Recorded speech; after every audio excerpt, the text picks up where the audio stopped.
What if you could stop 90% of pointless arguments dead in their tracks without even raising your voice, without backing down, and without walking away thinking, I should have handled that much better? Now that's the power of knowing how to work with assertions. The other morning, my daughter Emily said to me, Dad, you never listen to me. Now that's an assessment, her opinion based on how she felt at the time. The assertion or fact behind it might have been, Dad, this morning you were on the phone while I was talking to you about my soccer game. One is a character judgment that I can't win. Dad, you never listen to me. Really? Never? The other is a fact that we can check and fix. And here's the thing, what we call true is shaped by who we are as an observer. My daughter Emily was looking at it from her world, and I'm looking at it from mine. That's why grounding these statements matters. So instead, I grounded what she said in fact, telling her, I repeated back everything that you said word for word. Boom, drama diffused. Another example, two people can be watching the same football game and one says, the ref was pretty fair, and the other says, the ref was blind. They're both certain that they're speaking the truth. That's why assertions need agreed standards. Otherwise, we just keep clashing as different observers. That's the difference between walking into an emotional minefield and having a clear, factual conversation. Most people mix up opinions and facts like they're the same thing. And that's why so many conversations spiral into conflict, because they're arguing about something that can actually be checked, proven, or disproven. Today we're going to break down exactly what an assertion is, how it's different from an assessment, and how to ground it so that you're not getting dragged into other people's bullshit or your own. We're going to pull this apart with some real stories from work sites, family life, a situation with a police officer, and some coaching sessions. As usual, I'm going to paint the whiteboard when things come up that I see relevant to what I'm talking about. And I promise, once you get this, you're going to hear the word assertions very, very differently. Let's get into it. If this is the first time that you've stumbled into one of my videos, I am Filimon and this is Functional Chaos, where I take ontology, the study of our way of being, and strip it of the corporate polish so you can actually use it in real life immediately. So you can better function amongst the chaos. Ontology is just a fancy word for how we turn up in the world, how we act, speak, do, and be. And I've got it that most people haven't really cracked the code on how much their words are shaping the results that they are getting or not getting. This video is part of my Basic Linguistic Acts series, the speaking habits that run your life whether you know it or not. In the last video, we unpacked assessments. And I used the metaphor of walking into a library and discovering that they've put all the books in one giant pile. Fiction mixed with non-fiction, biographies jammed with science fiction, cookbooks next to conspiracy theories. And that messy, dysfunctional library, that's what's going on inside most people's heads. Everything is jumbled. Opinions are treated as facts and feelings get dressed up as truth. Assessments, they are those opinions, judgments, beliefs, interpretations, expectations, all the BS that we live from. Assertions, on the other hand, they're the non-fiction side of the library. And if you can't tell the difference between the two, you're basically running your life off a mythological storybook.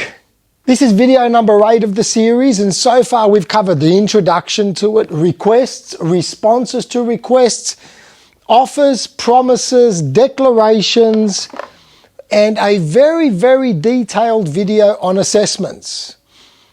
Now we land here, assertions, and they don't stand alone because they're tied into everything else that we've covered so far. If you haven't watched those videos yet, I suggest you go back and do that now, because together they build the scaffolding for how trust, and cooperation actually work. I'll put a link in the description that will take you straight to the playlist. So what is an assertion? Assertion is a statement that claims something is true, and it can be proven right or wrong. Assertions are about facts. They can be checked against evidence and substantiated.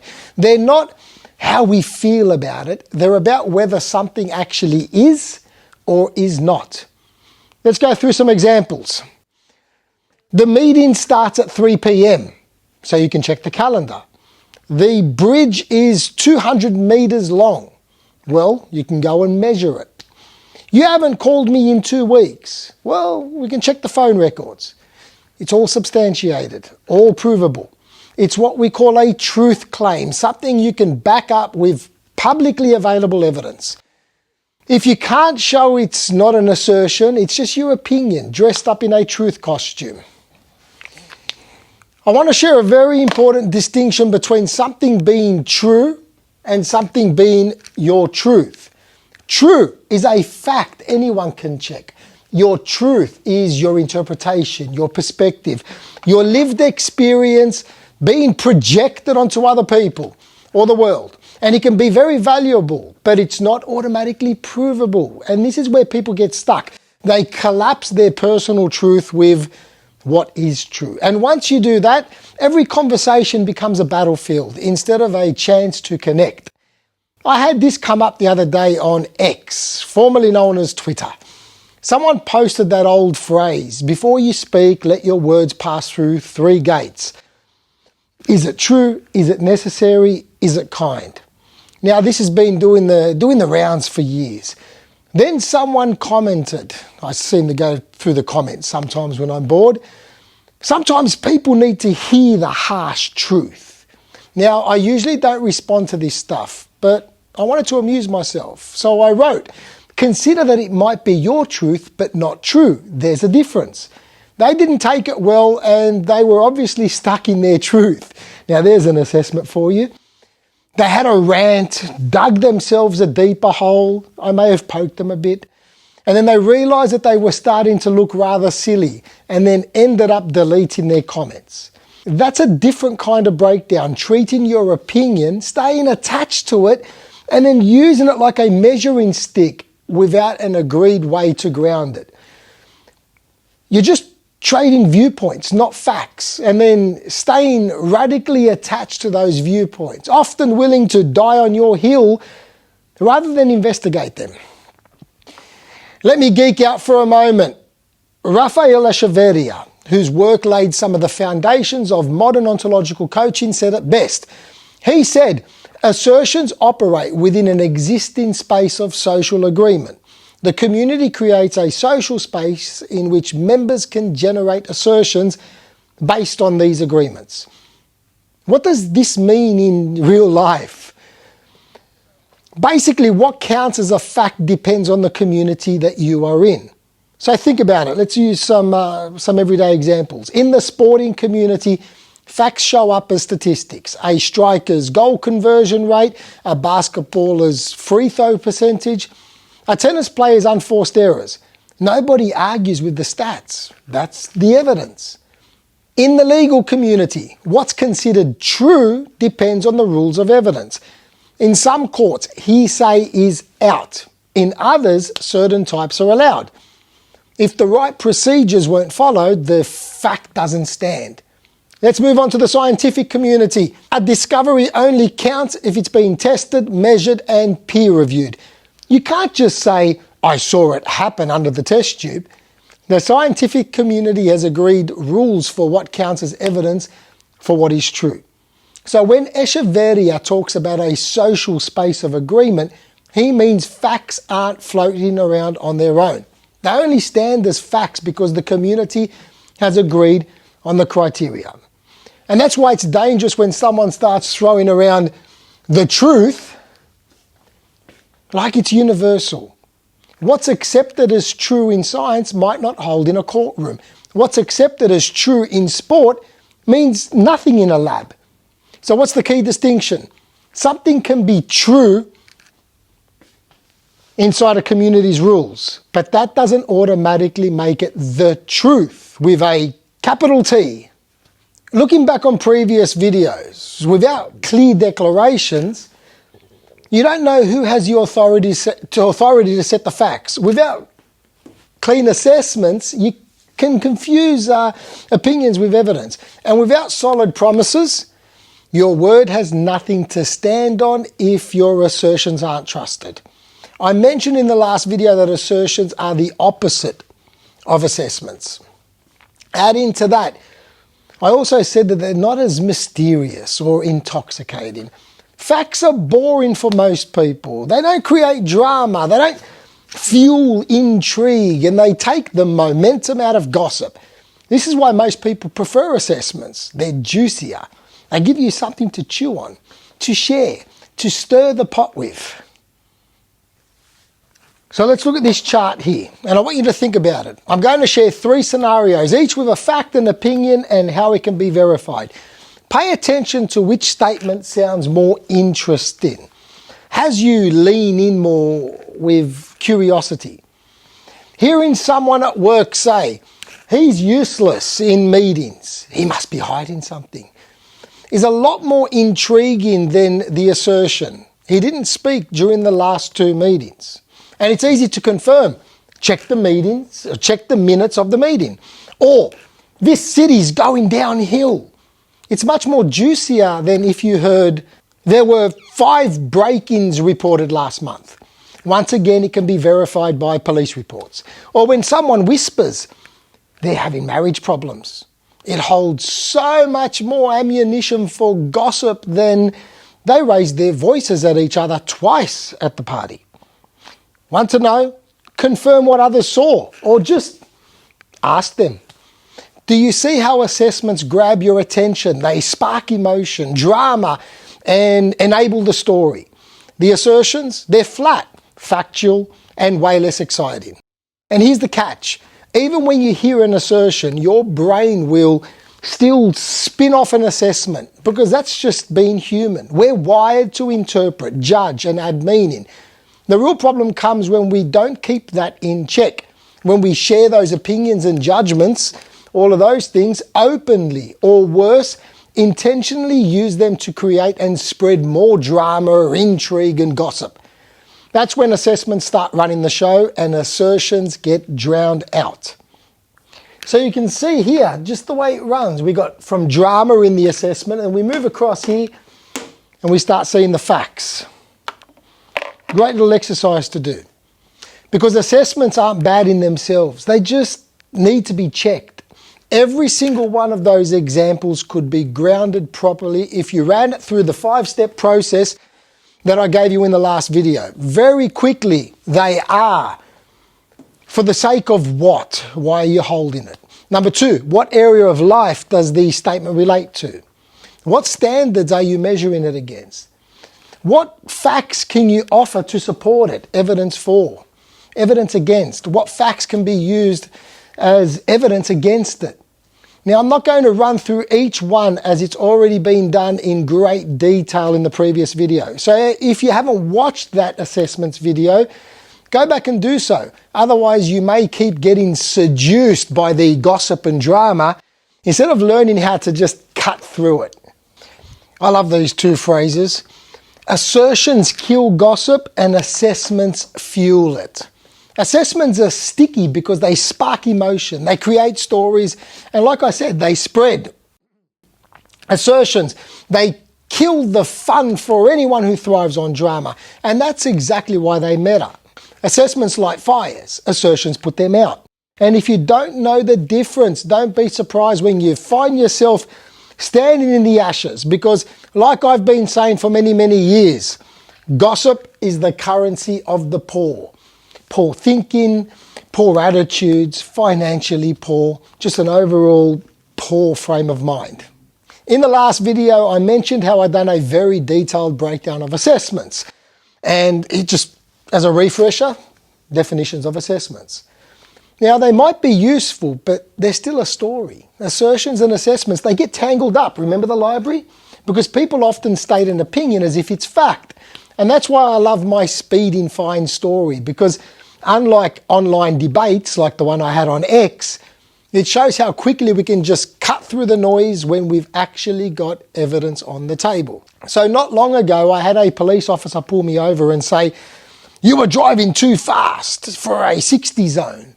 Now, I knew I wasn't, because I had been booked in that exact area before, and I'm very aware where they station themselves in a particular side street, so I always check.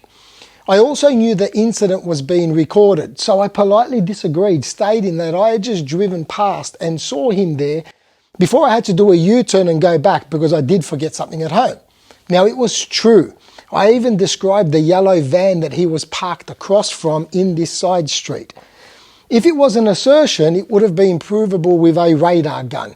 So I then asked for the reading. He said, "Well, it looked like you were going too fast." And there it is, a bad assessment, dressed up as an assertion. That's the classic breakdown, making a truth claim with zero public grounding. You can't prove looked fast any more than you can prove someone looked angry. Looking fast isn't proof of going fast. Otherwise, every person in a sports car would have no license. I wanted to put this up because it's important. If you can't prove it, it's not an assertion. And in the end, the officer actually let me drive away, wasting some time on formalities and stuff just so he can gain some power. Another example is when I was back in construction. A site foreman came screaming at my supervisor. "It doesn't look right, it's not per design, and it's going to have to be ripped out and done again, and you're going to delay the whole program." He went on threatening to send me a non-conformance. What he didn't know was that I was actually on site, standing a level above, looking down on what was happening. So a few minutes later, I went to have a chat with my supervisor, and he told me that he was certain that they have followed the engineering plans. Surely they wouldn't have been updated. I just printed them out last night, he said.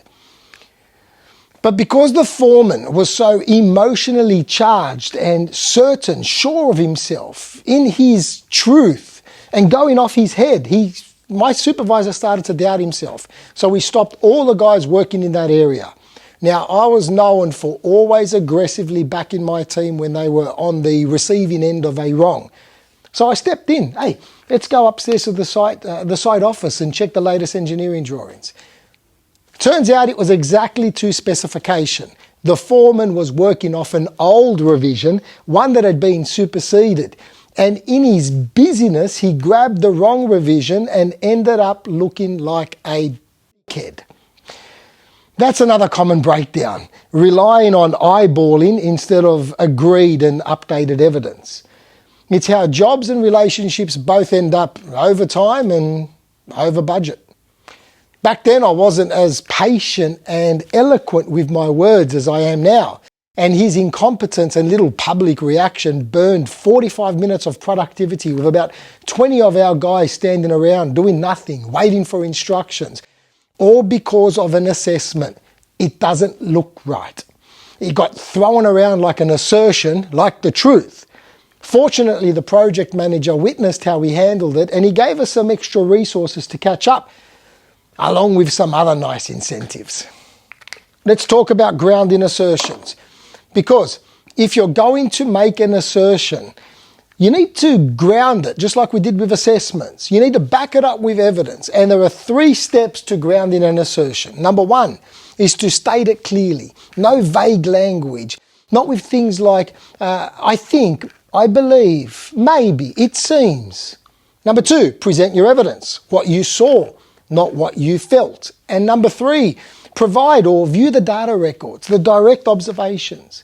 Lastly, allow for correction. If the facts change, so does your assertion. Grounding's not about what you know in your head. It's about the evidence that you can put on the table so anyone can check it, can verify it. Public grounds, not private hunches. Assertions aren't just about what you say to other people. They're about what you say to yourself. Someone I work with once started with, "I'm just not good enough." Now, that's a really common statement. I asked, "What's your evidence?" He had nothing. No dates, no measurable results, no examples. Just a feeling, a story, that vague assessment that he's been living with as a firm assertion, an opinion lived as truth. And it was silently running his whole life. What we did was we flipped it and then we listed actual assertions, checkable wins that he's had. The mood shifted instantly. He realised he was good enough in so many areas of life. And in less than 10 minutes, he acknowledged that he'd had 2 promotions in the last 3 years, completed 3 Ironmans, and couldn't remember the last time he took a day off work. That's why ungrounded assertions and assessments, for that matter, are dangerous. They corrode trust, starting with the trust that you have with yourself. When you live by unproven truths, you're making decisions on quicksand. And the cruelest part, when you treat your assessments as facts, you're not just lying to others. You're lying to yourself. When someone makes an assertion that's really just an opinion in disguise, do 3 things. Number 1, ask. Now, what's your evidence? Number 2, clarify. Is that just your opinion or a fact that we can check? And lastly, shift. If it's an opinion, can we agree on what facts that we do have? Doing this helps find common ground that is substantiated and can be built upon. This isn't about winning an argument, because nobody wins an argument. It's about getting everyone communicating on the same page. And remember, assertions are the foundations that your promises stand on. If your facts are wrong, your promises will be slippery. And we covered that in the video on promises. And then your trust is going to tank. That's why this matters way beyond winning any argument. Now let's run through a quick drill. Which of these statements that I've written here, hopefully you can see them, are assertions, and which ones are assessments? Number 1, it's raining outside. Number 2, you're being difficult. Number 3, the delivery truck arrived at 2 p.m. Number 4, he is tall. What do you think? I'll write them up, but just take a moment. Now let's look at the answers. For number 1, it's raining outside. That's an assertion. Check the weather, look out the window. Number 2, you're being difficult. That's an assessment. It's an opinion. Number 3 is an assertion, because you can check the delivery log. And number 4, assessment. By what standards are you too tall? Who's doing the measuring here? What if the person is 5 foot looking up at somebody who's 6'5"? Yes, he's tall. What if someone is 6 foot looking down at someone who is 5'4"? So what's the standard of measurement in all this? So that's just really simple exercise that I just chose to throw up for the sake of throwing it up. Now, why does all this matter? Why does understanding the difference matter? I'm going to rattle off some points about what happens when you confuse and mix up assertions with assessments. When you confuse the two, you end up arguing endlessly about the truth, when you're really just clashing in opinions. Trust breaks down because people feel misrepresented, and you waste time and energy and usually piss someone off. When you can separate between the two, you can call BS without attacking the person. You can make cleaner requests and agreements, and lastly, you solve problems faster because you're working with what's actually true, what's in front of both of you and agreed upon. When you mix up assertions and assessments, you waste time arguing about things that can be checked, verified. Trust gets smashed because people feel that they're being misrepresented. And lastly, emotions get involved where they don't need to be. When you separate them, the assessments and assertions in conversations, you cut through the noise and get to the truth faster. You can challenge dodgy claims without attacking the person. And lastly, your requests, your offers, these things that we've spoken about in other videos, your promises, they're built on solid ground.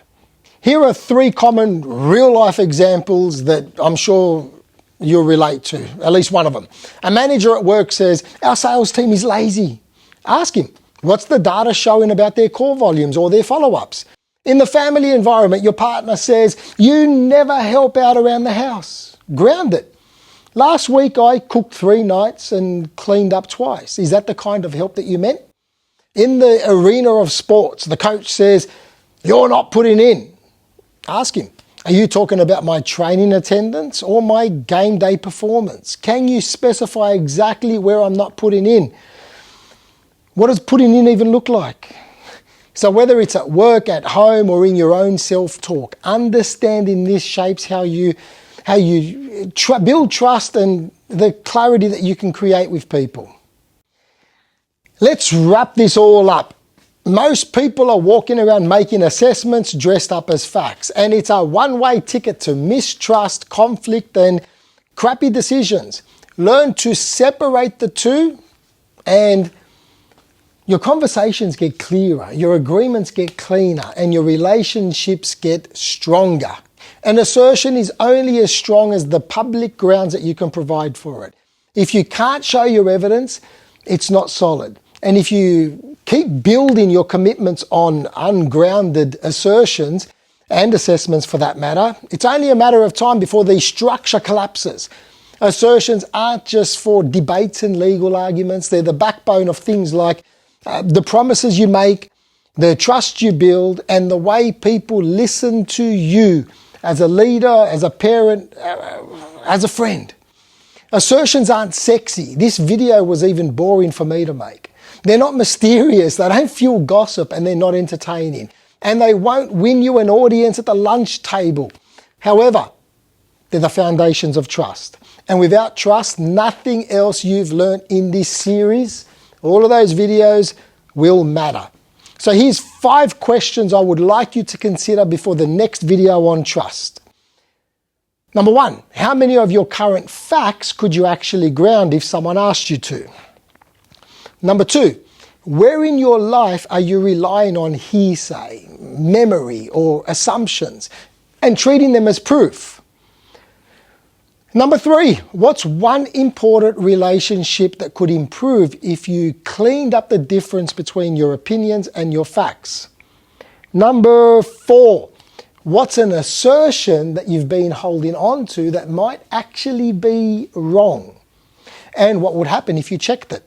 And lastly, number 5, if someone was to challenge one of your facts tomorrow, how confident are you that you could back it up? Along with those questions, here's a challenge for the next 7 days. Every time you catch yourself saying things like, well, it's obvious, everyone knows, it's a fact, or that's just the way it is, stop and ask, could I actually prove that? What's my evidence? Do this once a day for about a week and you're going to be shocked at how many of your so-called truths are really just opinions in disguise. Every assertion you make or you don't make is either a small deposit in your trust account or a withdrawal. And the same goes for the assertions you accept from others without checking. So you don't have to live in suspicion. Just be willing to ask, what's the evidence? And actually listen to the answer. In the next video, we're going to link this to trust, because if your facts are shaky, your promises are even shakier. And shaky promises are the fastest way to corrode trust. I'm Filimon, this is Functional Chaos, where I make ontology simple by cutting through the BS so you can actually apply and live it right away. There are 2 more videos on this series, which is based on Basic Linguistic Acts, the speaking habits of life, before I move on to another ontological theme. Until then, notice your language, listen for the truths that you drop in conversation, and ask yourself, could I prove that if I had to? If not, you've got a perfect chance to ground it or drop it. As always, take what you will,